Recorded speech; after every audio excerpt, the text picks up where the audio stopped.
teman-teman, pada video kali ini saya akan membahas 3 materi pokok. Yang pertama itu teori mekanisme kemungkinan replikasi, kemudian yang kedua percobaan Michelson dan Thel meliputi proses dan kesimpulan, kemudian yang terakhir yang ketiga yaitu proses replikasi. Materi yang pertama yang akan saya bahas yaitu teori mekanisme kemungkinan replikasi.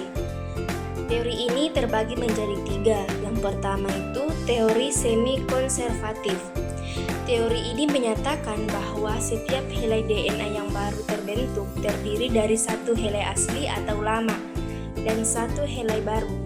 Dengan kata lain, setelah replikasi, setiap molekul DNA baru akan memiliki satu strand dari DNA lama dan satu strand yang baru disintesis. Kemudian teori yang kedua itu teori konservatif. Menurut teori ini, seluruh molekul DNA yang lama tetap utuh, sementara molekul yang baru sepenuhnya baru dibuat. Dengan demikian, adapun jenis molekul DNA setelah replikasi, satu yang sepenuhnya asli dan satu yang sepenuhnya baru. Kemudian teori yang ketiga yaitu teori dispersif. Teori ini menyatakan bahwa kedua helai dari DNA baru akan terdiri dari segmen-segmen yang terputus dari helai lama dan segmen-segmen baru yang disintesis. Dan materi yang kedua yaitu percobaan Michelson dan Stahl meliputi proses dan kesimpulan.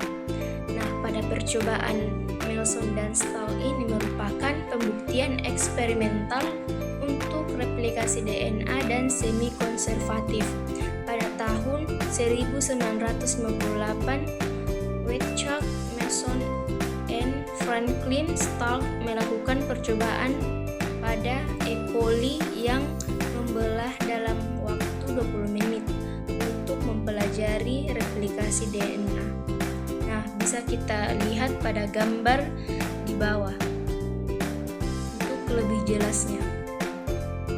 Pada hasil percobaan Michelson yaitu 15N atau berat dan 14N normal adalah dua isotop nitrogen yang dapat dibedakan berdasarkan kepadatannya dengan sentrifugasi dalam kalsium klorida atau CsC1.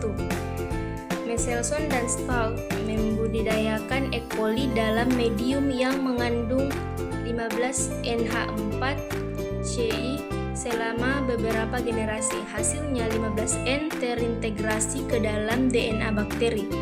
Kemudian mereka merevisi medium 15NH4CI menjadi 14NH4CI normal pada interval waktu yang teratur. Mereka mengambil sampel dan memeriksa kepadatan DNA. Kesimpulan dari percobaan Michelson yaitu berdasarkan pengamatan dan hasil eksperimen, Michelson dan Stahl menyimpulkan bahwa molekul DNA dapat bereplikasi secara semi-konservatif. Penyelidikan tentang sifat semi-konservatif replikasi DNA atau penyalinan sel DNA tidak berhenti di situ.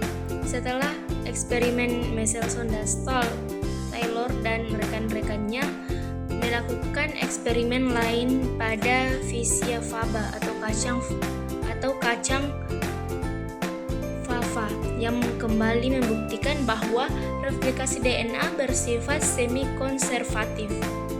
Adapun materi selanjutnya yaitu proses replikasi DNA. Nah, perlu kita ketahui proses replikasi DNA.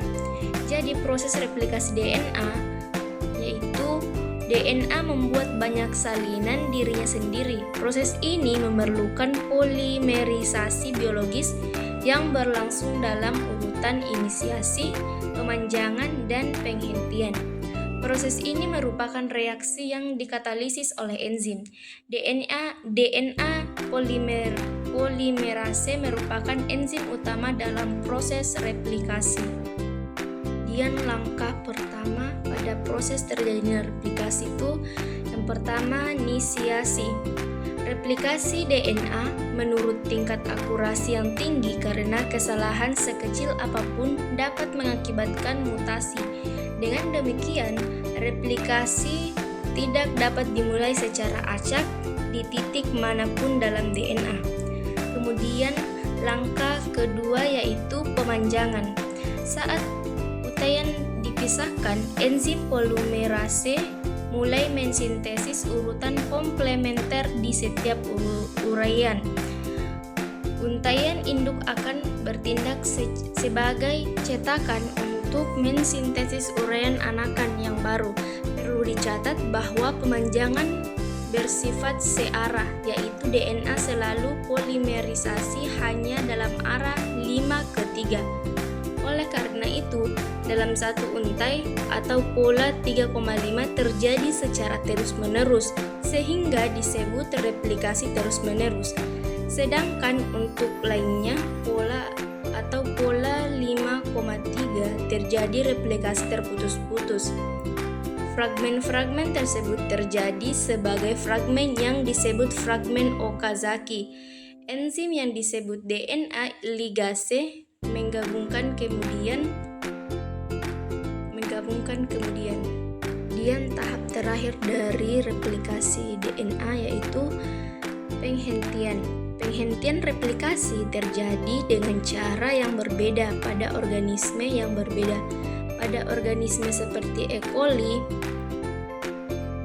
kromosom berbentuk melingkar. Hal ini terjadi ketika dua cabang replikasi antara dua terminal bertemu satu sama lain.